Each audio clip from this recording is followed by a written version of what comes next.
Wow, it's been 10 years. I didn't even notice that. It's been 10 years since Misha and the Bear came into the world, which Misha and the Bear was actually based off of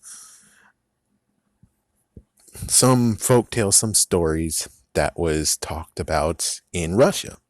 Because it originated from Russia, and it's just amazing how, you know, worldly wise, Russia is seen as a bit of a messed up jerk, but yet some good things can come out of it, like Misha and the Bear.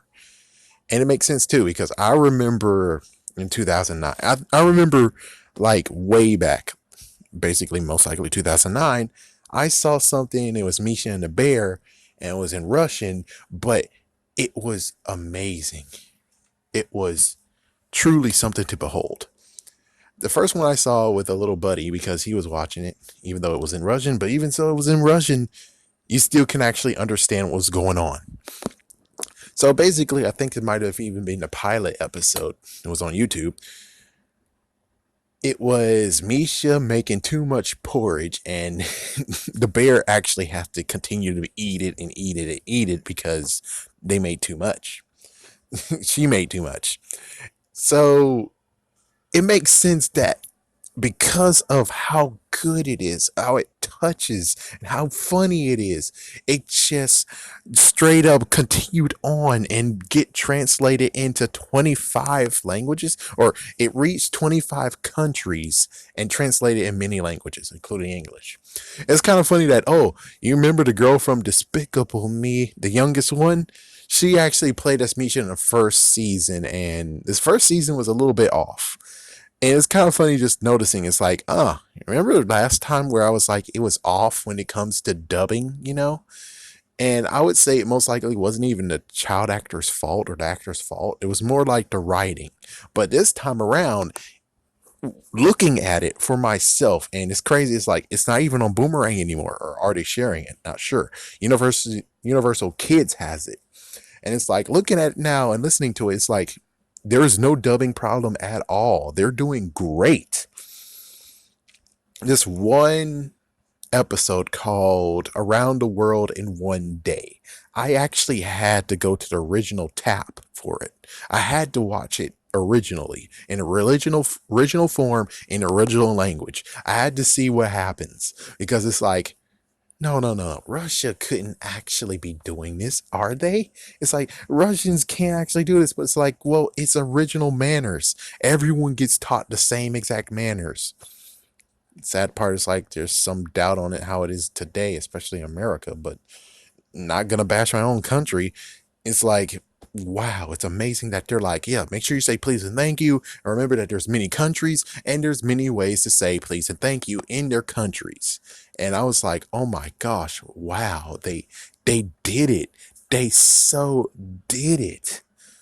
I had to look for myself to be like, okay, so are we sure it's exactly how it went down? It's like, yeah, this is exactly how they went down. They actually made this fun song that was very adorable. And it's like, holy crap. It's like, yeah, you can see how unbelievable it is that it came from Russia and it's a treasure. It's so much of a treasure that it expanded. Yeah, it started in 2009 and eventually it got its own TV show. And it's kind of like what happened with Shaun the Sheep in a way. It's kind of like what happened with Shaun with Sheep and a few other shows. But it made it. It is continuing on. It's on season 4. They had spin-offs that was on Netflix, with Netflix is a bastard anyways, and it's going to keep those to itself like a jerk bag. But even so, it's like, well, it's been here for 10 years. That's amazing. It's been here 10 years, finally got on TV like a few years ago. Basically, half of its lifetime, it got on TV. And then for us, it's kind of like, well, it went on Netflix, and then eventually we got Boomerang to say, okay, we're going to give it a shot. And then after Boomerang, apparently the license went out, and then Universal Kids swooped it up, grabbed it, and said, "Yep, it's ours." And there you go. Because, well, technically, when it comes straight down to it, this is a show that is for little children. But even so, it actually does expand to the whole entire audience to make you actually kind of enjoy it and kind of actually just behold how amazing it is. They even did an episode to homage Tom and Jerry, crazy enough. And I'm like, wow, wow, you actually just homage Tom and Jerry. The next thing is gonna just be crazy is the fact that North Korea gets to make a like, yeah, but that's a fat chance. But it would be amazing if next up is North Korea, who makes an unbelievable, fantastic, beautiful TV show, and that spans across the world. Even though I kind of doubt it's going to be possible, but if they do it, that would be so amazing. And that will most likely open doors, hopefully, or show that maybe North Korea isn't all that bad. Just like right now, we see that Russia is not all that bad. There's lots of things that's happening in Russia that's very messed up, but even so, there's still some good come out of it. Just like how Tupac said, it's beautiful how you can walk and you can see a rose growing from concrete. It's just amazing how this it deserves to continue on. It deserves to be here for 10 years. It didn't fleet, it didn't go down, it didn't just become a lost treasure.